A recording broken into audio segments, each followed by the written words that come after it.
se retrouve pour une nouvelle vidéo sur la chaîne Pokéfinance. Aujourd'hui, la grande problématique est pourquoi il n'y a-t-il jamais de stock sur Pokémon? On va essayer de déterminer un petit peu pourquoi nous galérons tous à acheter des produits Pokémon, que ce soit pour l'investissement, mais aussi bien sûr pour la collection en tant que telle. N'hésitez pas bien sûr à vous abonner, liker, commenter. Je remercie ceux qui commentent, ceux qui me donnent des petits tips, notamment sur mon débit de parole. On m'a demandé de ralentir un petit peu, que ce soit plus simple pour vous. Donc je vais essayer de faire des efforts notamment là-dessus. Nous démarrons donc avec cette première slide sur l'évolution du marché Pokémon. Bon, je pense que vous en doutez, vous avez vu tout ce qui se passe. Nous avons notamment beaucoup plus de collectionneurs qu'avant en France sur les items Pokémon. Donc on a un petit peu de chiffres, un petit peu à droite à gauche, dont un petit peu plus de 2 millions on nous annonce de collectionneurs en tant que tel. Et c'est un phénomène aussi bien sûr qui est mondial, puisqu'on voit que ça fait des millions et des millions de vues. J'ai notamment regardé de très grosses vidéos où il y avait un peu plus de 4 millions de vues sur TikTok, donc j'ai pu le noter juste en dessous. Donc 2,2 millions de collectionneurs en France, c'est énormissime. Donc il y a bien sûr des nouveaux acteurs et des acteurs qui étaient là depuis beaucoup plus de temps. Donc dans les nouveaux acteurs, donc depuis 2020, depuis cette reprise un petit peu donc de hype de Pokémon en général, il y a aussi bien donc des scalpers qui sont arrivés, mais aussi des investisseurs qui transforment à eux deux le marché. Et puis bien sûr, il ne faut surtout pas oublier les collectionneurs de base, ceux qui sont encore là actuellement et dont l'univers Pokémon a aussi besoin pour vivre, parce qu'ils sont aussi là quand les collections fonctionnent aussi un peu moins. Et ça c'est très important et j'en reparlerai un petit peu aussi par la suite. Donc on a plus de 2,2 millions de collectionneurs en France, un phénomène qui est aussi mondial, donc c'est vraiment pas que français, c'est un phénomène qui est planétaire, des nouveaux acteurs depuis 2020 qui provoquent bien sûr donc des tensions sur les stocks. Donc est-ce que la rareté est vraiment artificielle sur le marché principal ou est-ce qu'elle est orchestrée comme donc au niveau artificiel par Poké Company, ou est-ce que c'est une rareté qui est tout à fait logique compte tenu en fait du nombre de personnes qui sont sur le marché et donc le peu de stock qui peut être alloué à ces nouveaux collectionneurs notamment. Donc on va déterminer ça maintenant. Pour la deuxième slide, donc on va parler du marché secondaire. C'est ça qui est très important. Donc ce qu'on peut voir notamment dans les grandes surfaces, dans les endroits où normalement nous pouvions trouver il y a encore quelques années du Pokémon assez facilement, tous les rayons sont vides. C'est très souvent en rupture. Lorsqu'on demande notamment à l'accueil des grandes surfaces, ils n'ont plus rien. Ce qu'ils ont majoritairement du temps, en tout cas de mon côté, là où je suis, c'est plutôt des coffrets classeurs avec exclusivement un seul booster qui vous font payer le prix fort, mais ils n'ont rien d'autre. Donc ça c'est quand même très important de le souligner. C'est tout est quasiment vide, notamment au niveau des grandes surfaces et des endroits où nous trouvons des prix quand même assez abordables, même des prix retail classiques. Et ça je vais aussi y revenir par la suite sur les différentes typologies de vendeurs que nous retrouvons sur le marché. Donc on a bien sûr les plateformes en ligne, où là, notamment sur eBay, Vinted, Le Bon Coin et Card Market, et ben là on voit que par contre les prix explosent. Donc le marché secondaire lui est très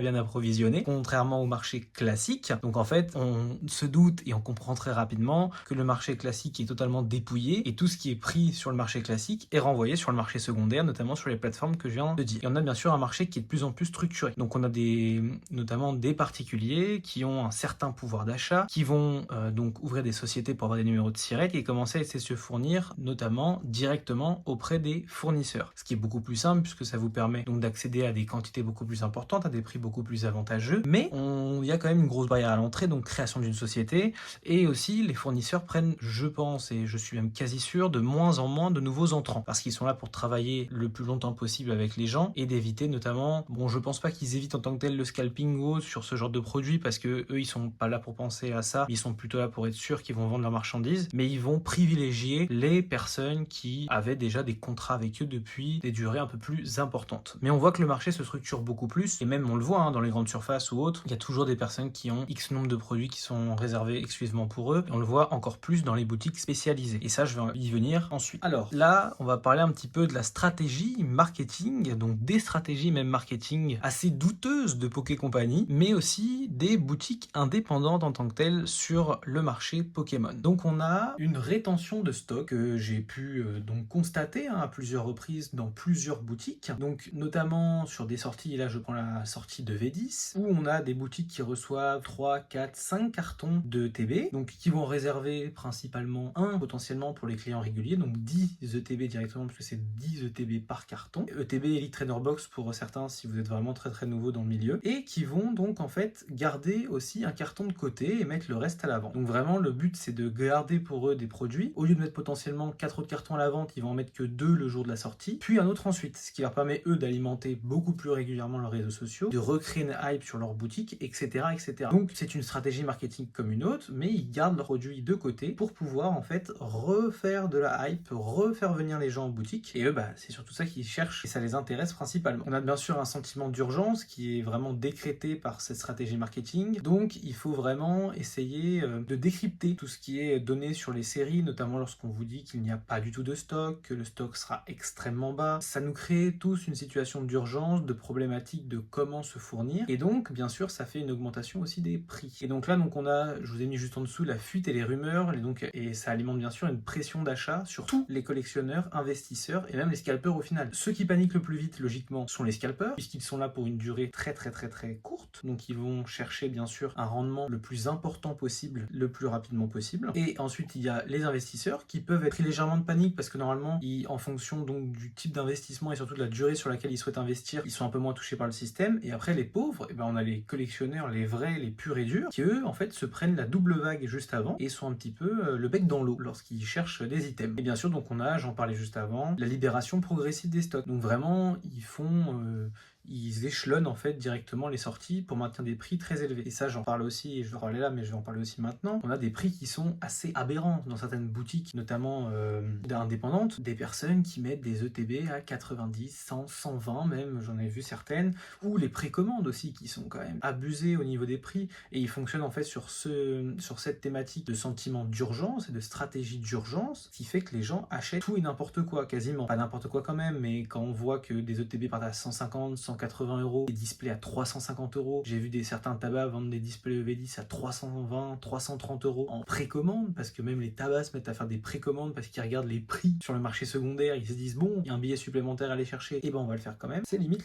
On passe donc maintenant aux fameuses précommandes et les problématiques qui en découlent. Donc on a notamment donc les prix gonflés avec des ETB à 150 euros au lieu de 55, 60 euros. Et ça, on peut le voir à peu près partout. Il y a aussi une grosse problématique avec ces précommandes, c'est qu'en fonction des boutiques que vous choisissez, et c'est pourquoi je le répète assez régulièrement, il faut choisir avec intelligence, parcimonie et à pouvoir analyser si la boutique connaît un essor assez important et si c'est une boutique qui est déjà en place depuis un petit moment, puisqu'on a des stocks qui sont incertains pour la majorité des boutiques. Et donc les boutiques vendent des précommandes, mais n'ont pas les stocks et n'auront jamais les stocks. Et après, vous galérez pendant X temps pour récupérer votre argent. Voilà pourquoi je vous conseille souvent de payer par PayPal, de faire un paiement PayPal classique et non pas un paiement PayPal entre proches, ce qui vous permet de créer potentiellement aussi un litige. Moi, ce qui m'a permis de récupérer notamment 300 euros sur une boutique qui s'appelle Hydra TCG, qui a quand même, je pense, mis à l'envers à pas mal de personnes, pas mal de précommandes. Donc, je vous conseille vraiment de faire ça, de payer par PayPal, c'est très important. Ça permet de créer le litige et de récupérer vos sous assez rapidement. Et bien sûr, il y en a aussi certains qui réinvestissent directement tout l'argent des précommandes, et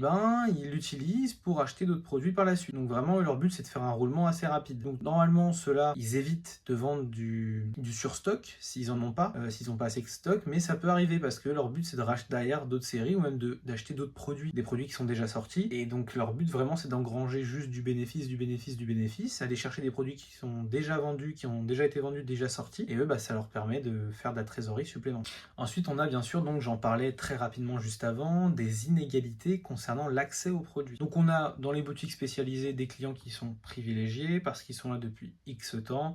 Donc moi je trouve ça assez normal. Des clients qui ont des bonnes relations avec les vendeurs ou si ce n'est les gérants, etc., qui sont là très longtemps, qui ont un accès en soi privilégié et un accès assez prioritaire aux produits rares. Ça ne me choque pas plus que ça. Là bien sûr ce qui joue aussi, c'est le pouvoir d'achat. On a un pouvoir d'achat qui est vraiment très différent en fonction de est-ce qu'on travaille, est-ce qu'on travaille pas, quel âge on a, et ça joue aussi là-dessus. Et ça bien sûr c'est un avantage de moyens et on est tous touchés par ça. Et on a aussi donc bien sûr les pauvres collectionneurs ordinaires, s'ils ne font pas partie des clients privilégiés dans certaines boutiques, qui galèrent à acheter et pouvoir acheter des produits pour les ouvrir. Donc ils sont souvent très laissés pour compte sur ces nouveaux drops et sur cette grosse hype qui est arrivée. Pour moi, il y a une grosse stratégie aussi bien sûr de la part de Pokémon Company, notamment donc je vous prends quelques petits exemples. Donc on a des sorties qui sont extrêmement fréquentes, des sorties qui sont tous les mois, on a des réassorts qui sont très réguliers, ça permet de maintenir bien sûr ce sentiment de il va falloir acheter, comme les réassorts sont bien sûr faits pour qu'il y ait quand même pas non plus des stocks mirobolants, ils descendent extrêmement rapidement et donc on rentre dans ce sentiment d'urgence, tout le marché rentre dans ce sentiment d'urgence et donc on recrée la boule, le cycle, etc. dont je vous ai parlé un petit peu auparavant. On a une application mobile aussi très intelligente qui permet de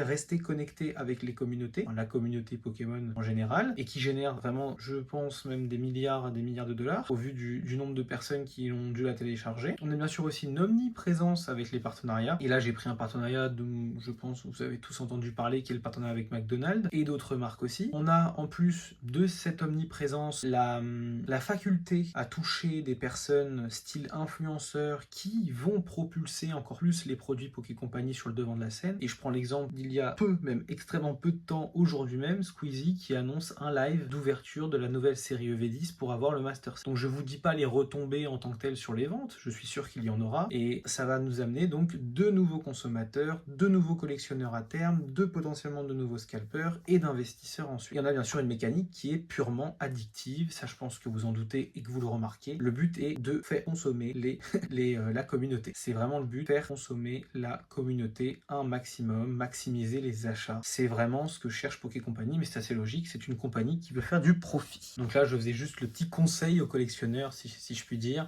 Donc vraiment, il faut éviter les précommandes, il faut pas céder à la pression artificielle qui est créée par le marché en général. Les précommandes sont souvent à des prix bien sûr beaucoup trop élevés. Pour les investissements, il faut être patient. Il faut acheter à des prix le plus normaux possible. Retail et même under retail, et j'ai notamment un commentaire très intéressant qui m'a été posté en dessous de l'ancienne vidéo. Si vous avez beaucoup de cartes, si vous souhaitez revendre vos cartes, vous allez dans les boutiques spécialisées, vous faites reprendre vos cartes, bon, potentiellement à des taux de vente sur les marchés un peu moindres, mais au moins vous réduisez vos prix d'achat, et ça c'est quand même très important pour l'investissement. Je vous conseille aussi d'utiliser des applications de cashback, style Weedilo et Joko. Je pourrais vous mettre notamment mes liens en commentaire si vous souhaitez vous inscrire dessus. Ça, moi, j'utilise au quotidien aussi sur mes achats hors Pokémon, mais c'est important aussi de les utiliser sur ce type de produit parce qu'on investit quelque part et donc si on peut payer moins cher, c'est très important. Et enfin, contrôlez vos dépenses. Contrôlez vraiment les dépenses, évitez de dépenser de manière excessive. Si je sais que c'est compliqué, notamment lorsque on a des très belles sorties comme EV10 et comme ce que va arriver 10.5. Je vous remercie en tout cas d'avoir regardé la vidéo. Je vous dis à très vite. Likez, commentez, abonnez-vous bien sûr, activez la cloche. De très bons contenus arrivent. Je vous remercie, à très vite.